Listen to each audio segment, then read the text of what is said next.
creativity would be, I think, the guiding force behind the purpose of life. And I know that sounds, that would be my definition. Because I have ultimately, after 40 years of life, come to the conclusion that the only purpose you have here is to, and this is kind of a butchered quote from Steve Jobs, who I don't necessarily respect or like as a person, but certainly respect the things he did and said, some of them. But he said, the purpose of life was to create great things and put them back into the path of human consciousness, which is a very selfless thing from a very selfish person. But it's really true. I think that's really the whole concept of the purpose of life being to reproduce does not exist amongst humans. There are way too many of us, so that's gone, right? Mm-hmm. We could skip a couple of generations, probably still be fine, or maybe a generation or two. So to me, it's just to improve what we have, right?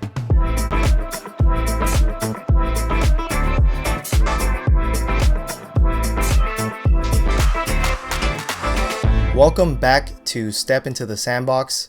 I'm your host, David Verjano, and today's guest is John Falco.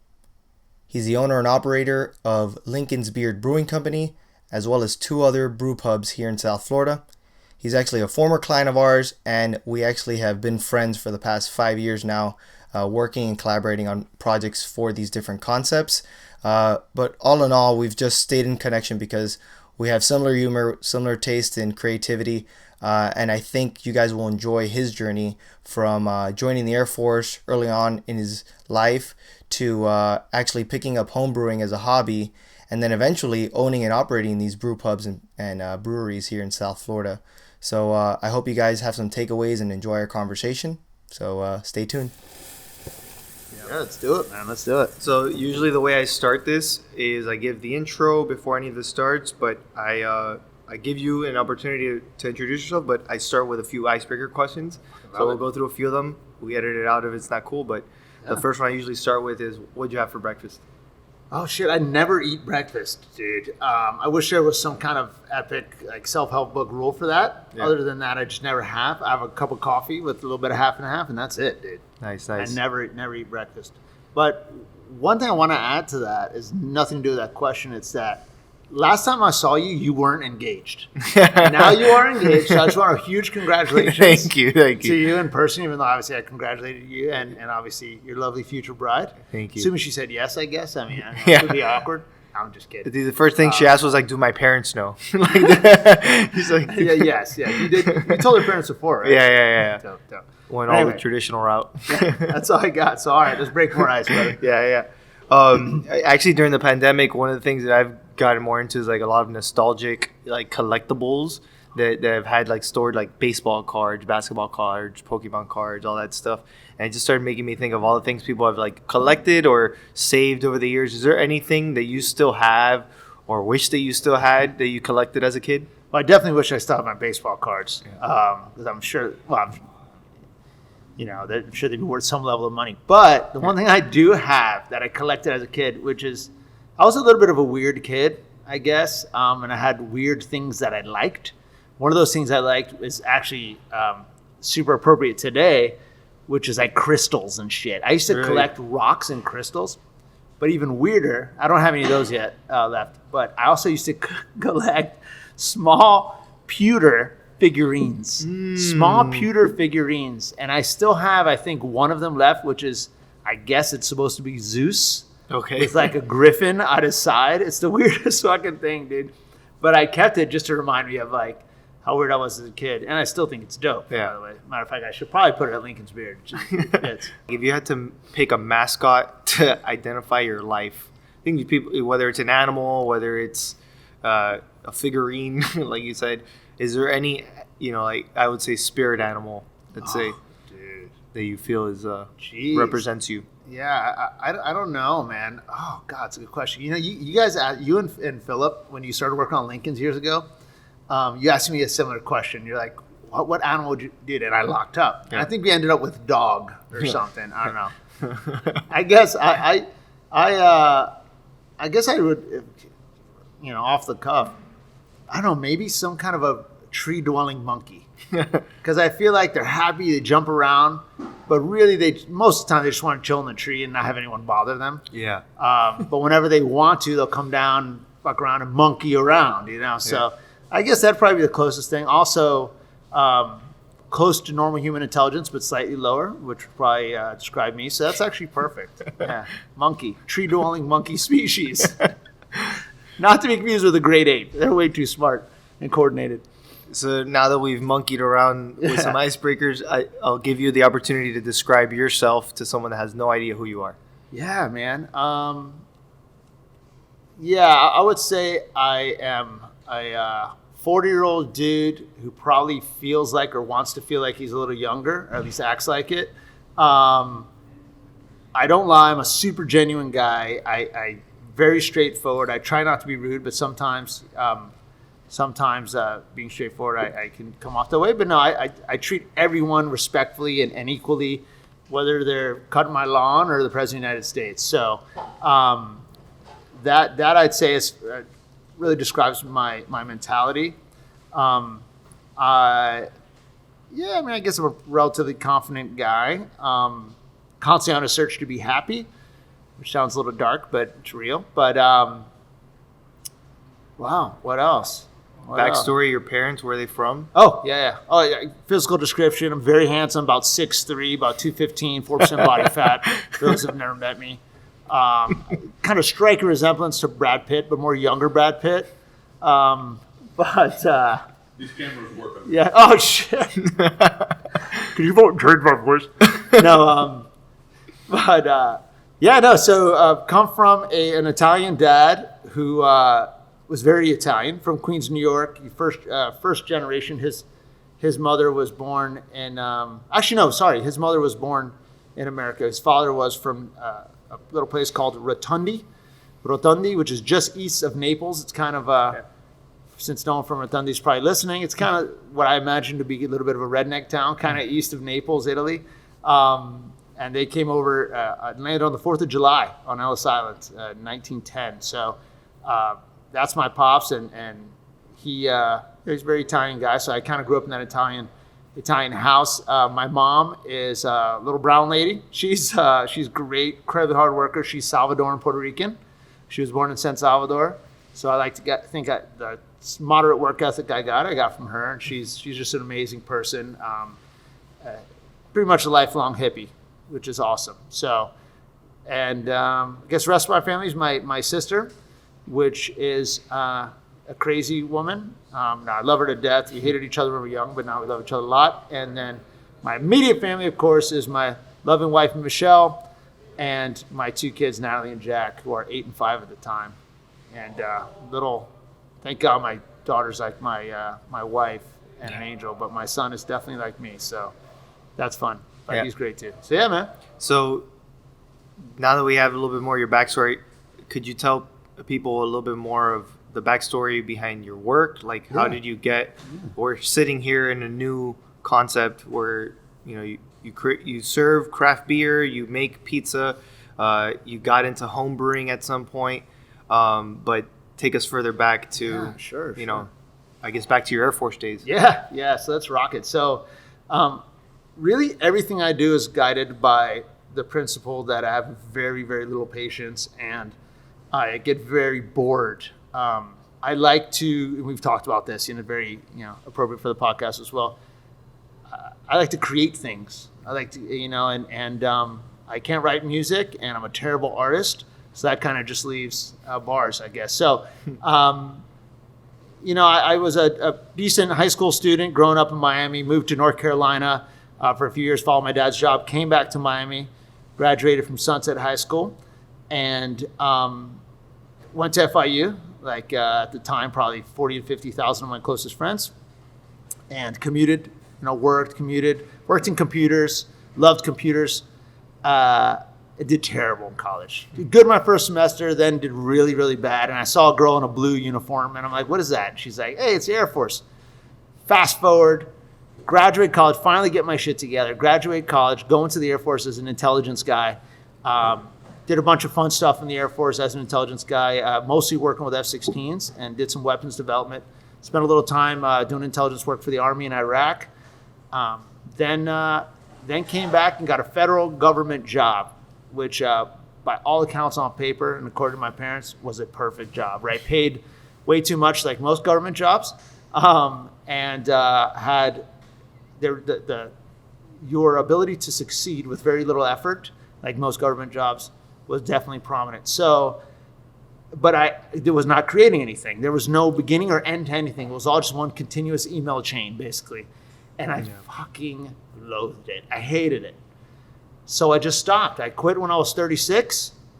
I found a handful of partners. Now there's one left, and that's Todd Maxwell, who's actually a few feet from me right now. But we opened Lincoln's Beard. We opened Lincoln's Beard.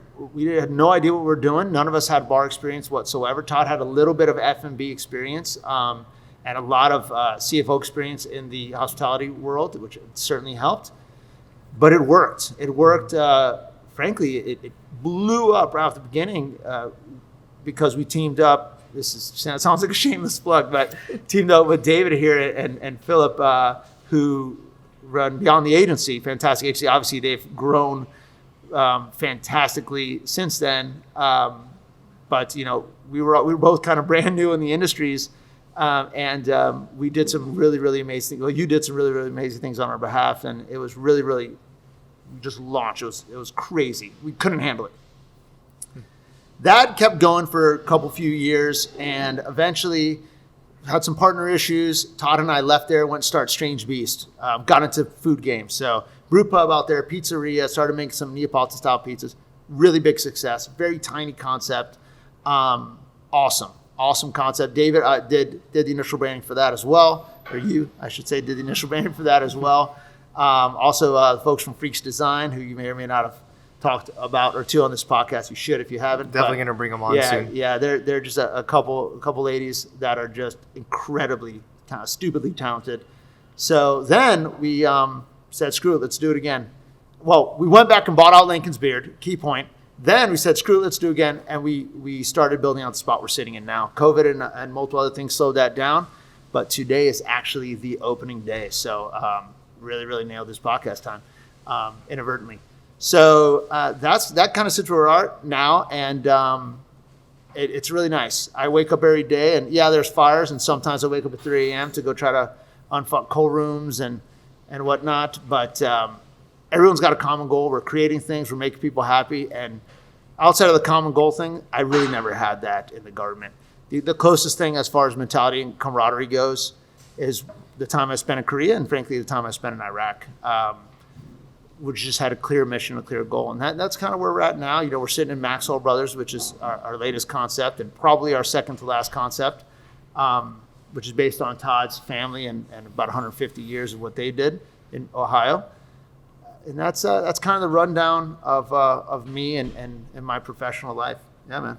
Cool. We'll get back into some of these concepts, but I want to get back to the point you made about creating. Mm-hmm. And really, I think everyone has a different definition of creativity.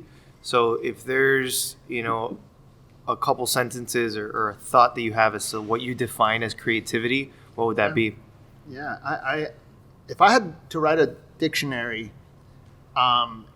creativity would be, I think, the guiding force behind the purpose of life. And I know that sounds, that would be my definition. Because I have ultimately, after 40 years of life, come to the conclusion that the only purpose you have here is to, and this is kind of a butchered quote from Steve Jobs, who I don't necessarily respect as a person, but certainly respect things he did and said, some of them. But he said, the purpose of life was to create great things and put them back into the path of human consciousness, which is a very selfless thing from a very selfish person. But it's really true, I think. That's really the whole concept of the purpose of life being to reproduce does not exist amongst humans. There are way too many of us, so that's gone, right? Mm-hmm. We could skip a couple of generations, probably still be fine, or maybe a generation or two. So to me, it's just to improve what we have, right? And that's why I feel I was personally never fulfilled sitting behind answering emails, because that offers nothing to human consciousness. That does not improve the lives or improve anything in this country or other countries or in humanity. So to me, creating things is that purpose in life, and you need to apply that to all aspects. And that's what I try to make my guiding principle. And of course, the force behind that is creativity. Yep. Absolutely. Something interesting about like the creative process that I experience, I think everyone experiences, but I'm interested in seeing your perspective from coming from a government job, military specific, to then kind of having an open sandbox, so to speak, of I get to do whatever I want. I get to create whatever I want. How did you manage that shift of like structured versus loose? And how much, because there's a certain point where you can enter an open space and have all the room to play. But at some point you start building walls or putting some structures and guidelines to kind of guide where you're going. How do you approach that from when you made that shift? Yeah, to be honest, I wish I could say it was a shift, but I didn't. I'd like to say I did well and performed fairly well within that government world. But I was a fish out of water in it. I never felt comfortable. Frankly, I got in trouble a few times for kind of bypassing some bureaucracy. Never any bad trouble, but I was under investigation for a couple things on government spending, but it was always for good things. Mm-hmm. But those investigations turned out to be fine. But needless to say, I always kind of operated with as open of a sandbox as I could. But making this transition was essentially, taking the handcuffs off. I felt. But one thing I will say is, when you open a business, we, just like you do, you to an extreme extent, and certainly Nick as well in the world you're in. But you need to create to live. So that's the one thing that was tough was. I have to wake up and I could be in a bad mood. I could be, operating close to the bottom of Maslow's hierarchy of needs. And all of a sudden I got to come up with some fantastic idea for an event or fantastic beer recipe or some fantastic pizza recipe, which obviously I say I have to come up with. Of course, I have a huge team, but, I have to organize and talk to them. And that is really tough for me. So frankly, I just don't do it. If I'm, we've gone a month or two, a couple months without events in the past and whatnot, and I just didn't feel motivated, So in those times, I try to get out of that same mindset I had in the government, where you're kind of depressed and in a funk. And so, I guess that's really not the answer to the question. But the answer to the question is, I felt like it wasn't too big of a transition. I always tried to operate in that open sandbox in my personal life, and so I felt it wasn't too big a one, to be honest. Do you have like an ideal environment for you to get creative, or for you to open your mind to be able to think or brainstorm things? Like, is it going on vacation, going for a walk? Is there anything like that? Sure, yeah. There's two environments in which I feel my creativity opens up. One is when I can mentally disconnect my brain. And so I'm doing an incredibly repetitive task that I feel keeps my animal brain, whether it's walking, riding my bicycle, a huge one, or used to going for a jog when my feet and knees weren't terrible, but or something like that, just a monotonous task, washing dishes, whatever. Used to be brewing too. Whenever I homebrewed, that was a big part. So that things will come to me then. The other one is my favorite version, which is surrounding myself with creative people, imbibing in the fruits of the land, of whatever they may be, and loosening up and creating, or enjoying creativity and brainstorming with creative people. That to me is certainly the most effective. And I know, David, you and I have had a lot of great meetings like that, me, you, and others. And that is what I find the absolute best environments to surround myself with, with those people that need to create for a living also. Yep. Yeah. I think something now to touch base back on the concepts was when we were working on Lincoln's Beard at the beginning. I remember, and I'm paraphrasing this, you mentioned that if our marketing got you arrested, that you liked it. I'm not sure what the final quote was, but it was something along those lines. And that kind of like enabled us to get really outside of the box and get as creative, and ended up going with the route of weird. The whole Weird of the Beard thing was fun, and it opened up like this slew of ideas that we were able to push forward.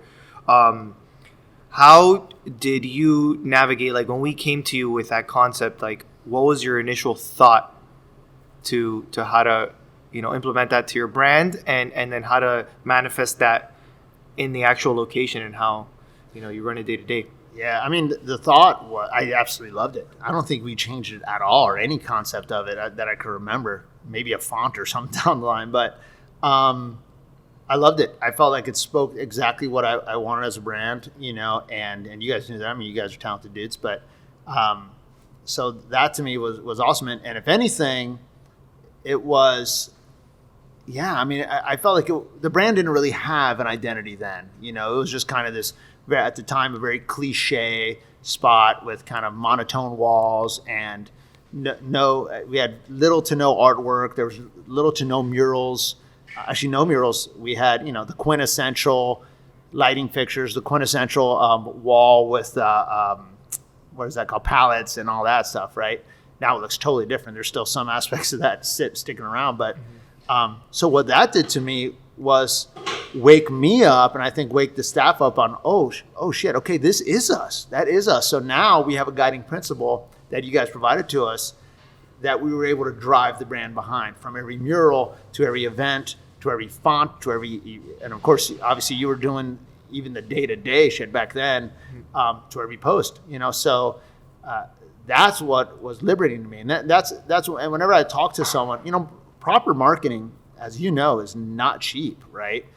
And anyone can get a logo on Fiverr, right? Yeah. Which is probably going to be trash. But for example, I've sat down with David multiple times to discuss logo design and whatnot. And it's not just, hey, David, I want a logo with like an M, but, kind of looking like a tree. Like, it's not like that. David, sits down and says, all right, what animal do you describe yourself as? And then these are the kind of things that ultimately they are defining. And that's my outlook on marketing, which probably when I started you guys was like, hey, let's print flyers and hand them out.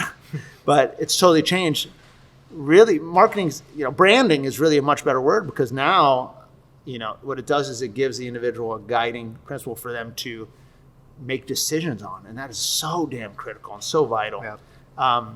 So to me, it was less of an adaptation of that and just finally a clarification, I guess, is probably the best term.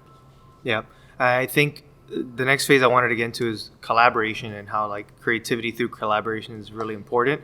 But touching back on that, like the point that we came up with, which was coming up with this guiding principle outside of just what your colors are going to be, what your font's going to be, was important from the standpoint that you don't want just something that's tactical. You want something that can have legs, and you want something that's going to be able to spur more creative ideas, not just die after that one, kind of gimmick. So that's always like a big layer, and that's why we bust our brains over trying to come up with something that has legs. It's hard. Like if it sticks one time, that's fine, but it needs to stick 15, 20, 30, 40, 50 times. So that's just an interesting part of it. And then there's also fatigue, which is where I feel like collaboration is important. Like I thought that when you came to me with Strange Beast, that I immediately thought of the girls from Freaks Design, because I felt that the aesthetic, the look and feel, everything was aligned. And then it led to this, and then they helped you with Maxwell's.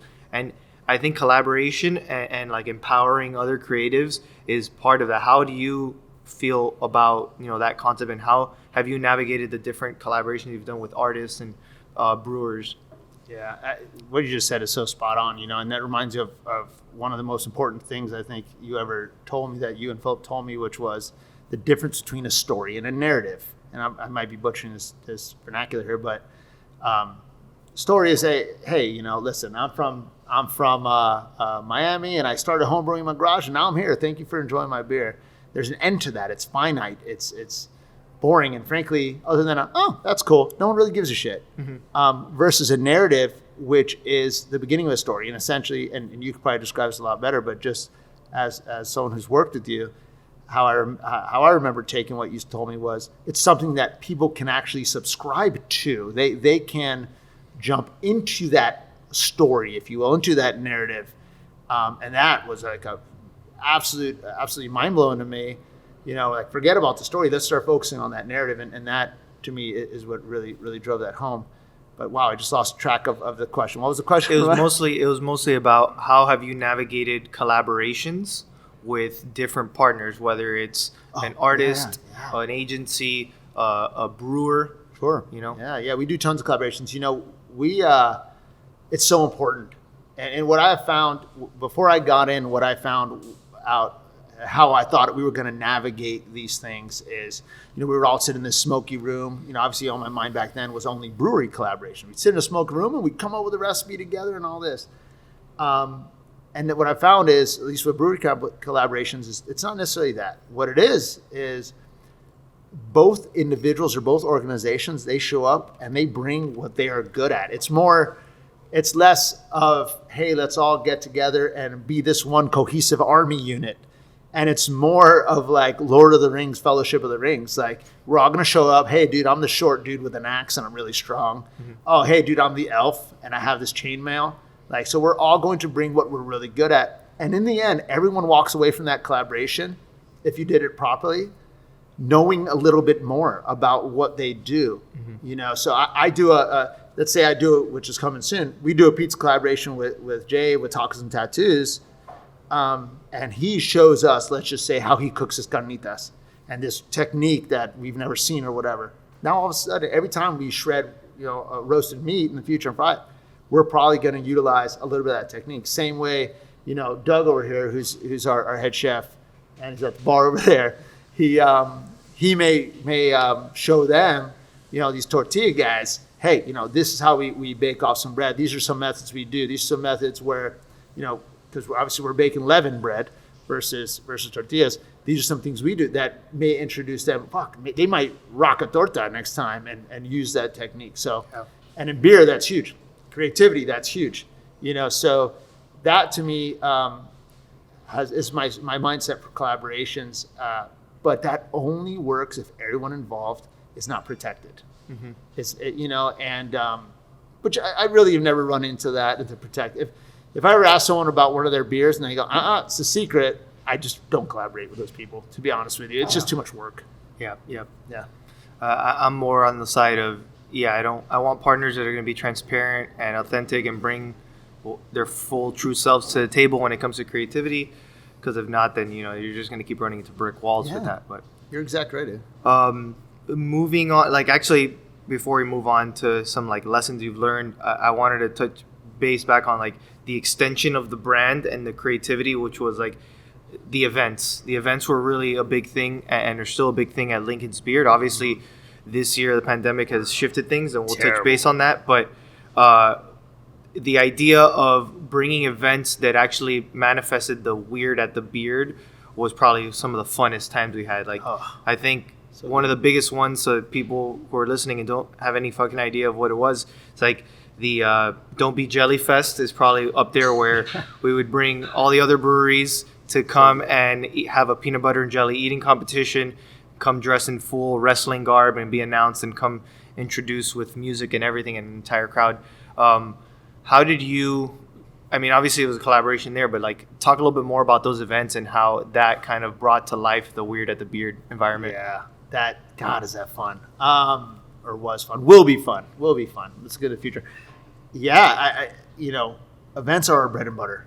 That's why it's been, I think it's Beard. That's why it's been so difficult through this whole COVID thing for us to stay motivated about Lincoln's Beard.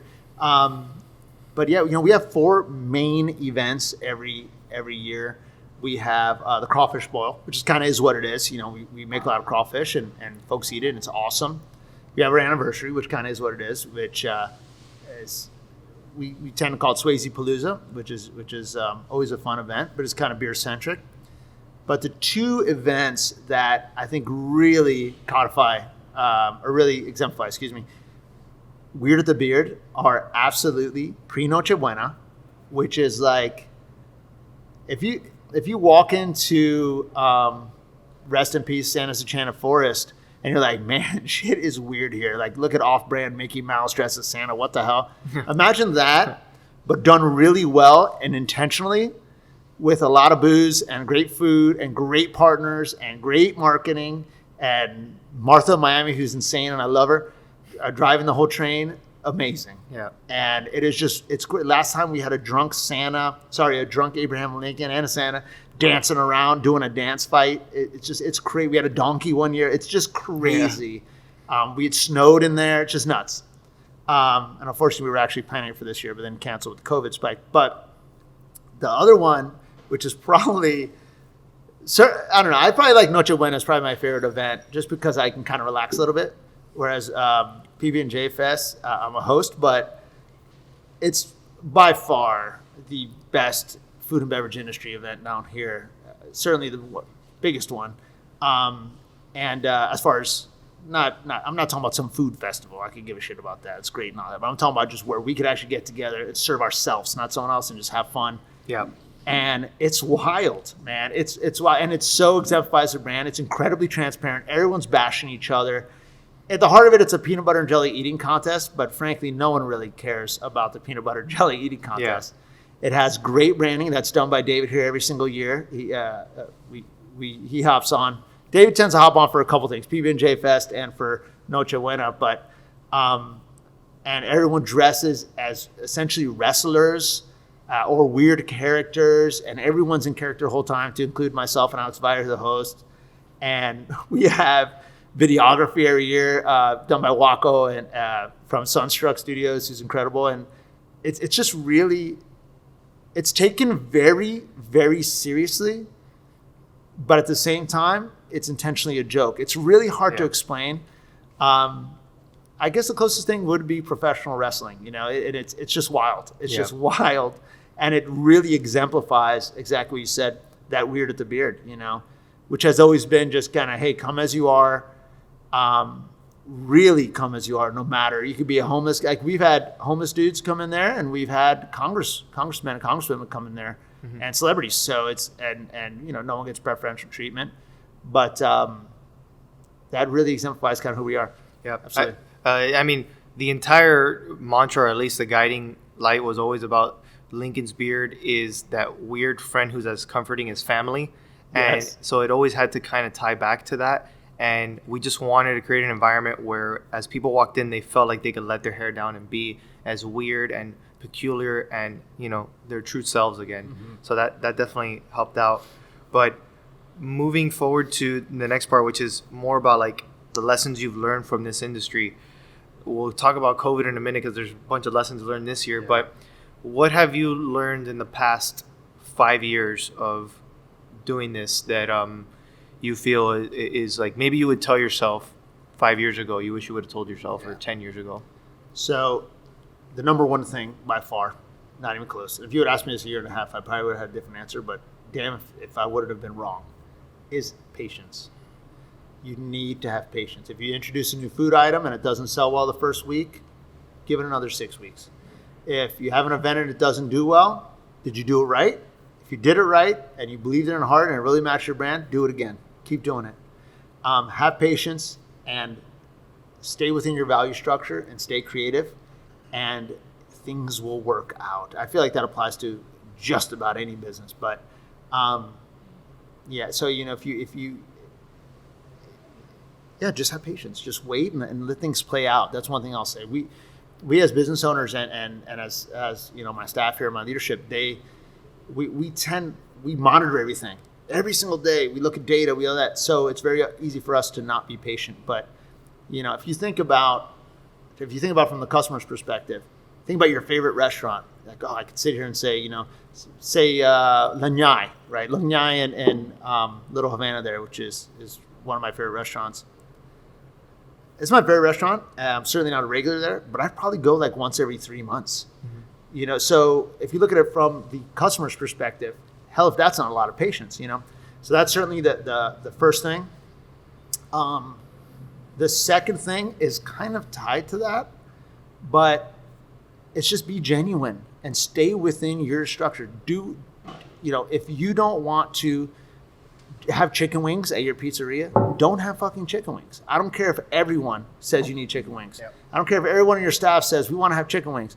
In that case, maybe you try it. But, you know, just be genuine. That's what anyone wants, you know. Why do you think everyone hates politicians? Because they never come off as genuine. Probably because they never are genuine. But Just be, that's what we need. That's all anyone wants. The reason you go to Cracker Barrel, and even though they have all this kitschy shit around it, it looks really fun and funky, and it has a bunch of character. You leave there still feeling like it was corporate. You do that because we have this sixth sense where we can tell. We are much better than we think we are at telling what shit is fake and what shit is real. Yeah. And as a business partner, you need to understand that. You need to understand that, and you need to frankly leverage that. Yeah. If there's someone that's interested in opening a brewery or an F&B concept at the local level, what would you tell them? Because I've had certain people reach out to me in the initial phases, and I'm realizing really quick as I'm talking to them that they just kind of have an idea and they haven't even like fleshed out the business side of it. So I feel like they would benefit from hearing from someone like you as to like, they have to start looking down the line as to, cool, you have a cool concept, you have this idea of what you want to do, you're going to brew these beers, and then you might bring people in for the first day, but how are you going to bring them back? Yeah. And that's really it. Like, you start the race, it's easier than ever to start a business and start a brand. The bar has lowered and barrier to entry is lowered, but maintaining and scaling a business is probably harder than ever because of the competition level. Yeah. So what would you tell people that are looking to get into it, not to scare them away, but to give them something to anchor them, so that they can actually have a methodical, kind of like well thought out approach to starting a business? Yeah, I feel like most people probably say, don't do it, right? No, I would say do it. But before I say that, first thing I would tell them is, the whole comment of do what you love is only half of it, right? Mm-hmm. Do what you love as long as it's only a third of it, rather. I always say do what you love as long as there's a market for it, mm-hmm. and as long as you're good at it. Yeah, Frank. You have to be honest with yourself, right? I mean, I enjoy playing guitar, and I've been playing for like 20 years. I'm terrible. Yep. Right? I could go start a band, and yes, maybe I could find a market for that, but I'm terrible, right? So, frankly, I'm a decent cook, but I'm certainly nowhere near as good as these guys behind me. So, make sure you're good at it. Make sure there's a market for it. Find yourself someone. Hell, call me. But find yourself someone that's going to be honest with you, right? If Nick came to me with an idea and he's like, hey, I'm going to make these custom T-shirts, and they were terrible T-shirts, I want to be like, yeah, you go for that, buddy. No, I would say, like, dude, these T-shirts are terrible, right? You have to have someone that's going to be honest with you. And the last thing I'll say is, just like you said, David, you got to flesh your idea out. Mm-hmm. The best method I've found, to be completely frank, is I find a day with my wife and kids, or maybe at my in-laws or whatever, and I'm by myself.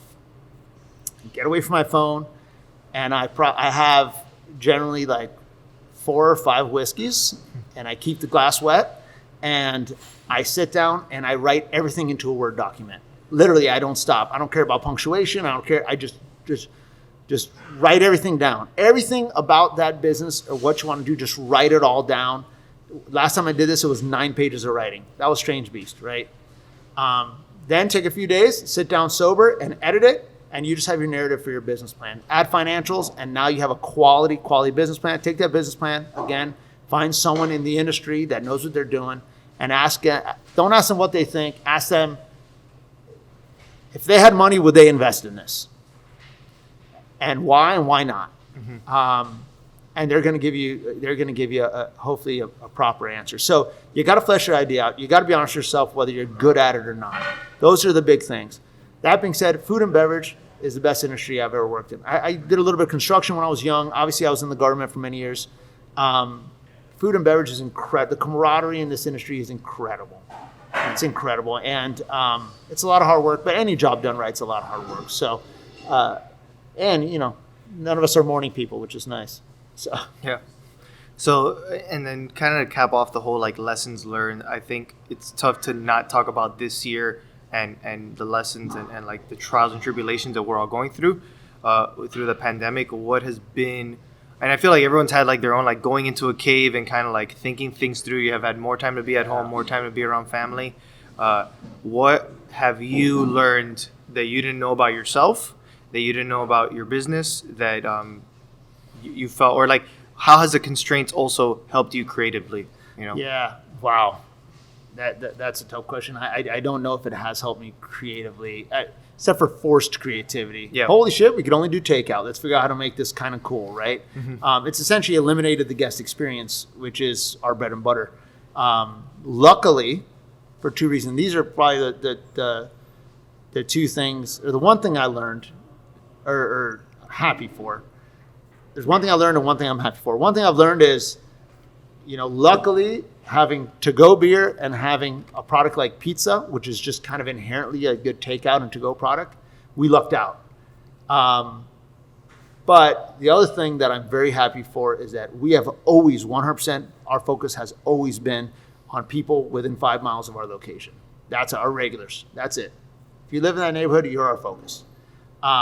If you drive 30 miles to get some beer because it's some special beer, that's great. I'm glad you do, and we really, really appreciate that, but you're not our focus. And that ladder, those people I just mentioned there that might drive or whatever, maybe they're in for the hype or whatever, they were very supportive during this, but really who kept our doors open was 100% the people 5 miles from our location, and they spent a lot of money on us, and they helped out our staff a tremendous amount, and to me, that I will be forever indebted to them. And I'm glad that's always been our focus. And it just concreted that will always be our focus as long as these spots are open. Yeah, and I think one of the concepts, because actually someone that is a mutual friend, also like he does a bunch of things. Carlos Escanilla, he's a musician. One of the best guys I know. Yeah, he's a mental health counselor. I've actually consulted with him, and throughout the research phase, I came across this term called post-traumatic growth, which is the opposite of like post-traumatic stress or stress disorder. And I thought like that's an interesting, revelation, or like an interesting concept that people don't really talk about, which is through this stress, through these difficult times, there is not just, the detrimental side, there's actually some people find a way to get growth and clarity. Have you had any of those moments throughout this period where you just felt like, holy fuck, like, wow, I'm grateful for this, or holy fuck, 6 months ago I was thinking this and now I'm here and I'm in a better spot? Yeah. Humility, that's for sure. Absolutely, dude. I mean, that's great. I mean, for one, we got 250,000 people dying, that have died. We might have more. This is just the United States, of course. Yep. Right. We're certainly going to have a lot more with that. Some folks are saying that's going to double. So just being thankful for life in general is incredible. That's been an incredible insight. Being thankful for my staff who've dealt with this shit from the beginning, and that's been awesome. To reiterate, thankful for our customers and our loyal regulars, that for sure. And I once had, I think it might have been either Beltran or Kush that told me the one good thing about this is it's a kind of a reset, but actually it might have been Georgie from Barley, but it's kind of a reset button. Those things, say you wanted to change your hours, but you were going to be mad because you thought people were going to get pissed off. This is that one time to do that and to see what happens and see what shakes out. And you could always just kind of point over at COVID, COVID, hands up, COVID. Yep. So to me, that has really allowed us to kind of, frankly, do whatever the fuck we want. And we kind of did that before, but not really. But now it has. And it took a lot of, since we're not throwing these events, it allowed us to focus a lot on operations and tying things in and stuff like that, So I could definitely see post-traumatic growth. And you have this pent up creativity and want to provide that coming out of this COVID, I think is going to, I think we're going to see certainly our concepts, but see a lot of amazing concepts out there that are just going to pop out of this even stronger. Yeah, for sure. Before we start wrapping up, I wanted to actually touch base on that, like the concepts and the industry itself. Like, are there any trends or any interesting things that you're seeing coming down the pipeline as a result of all this? Like, is there anything that that you feel like as a result of all this is you're going to see this shift, this kind of innovation, or like this new world of within the industry of food and beverage? No, I know that's a weird statement. A lot of my counterparts are like, there's going to be a big focus on takeout. There's going to be, things are never going to be the same and all that. And so, we're going to shift to this or shift to. I think that's a mistake. I think we're yearning for the same, and I think we will absolutely get that.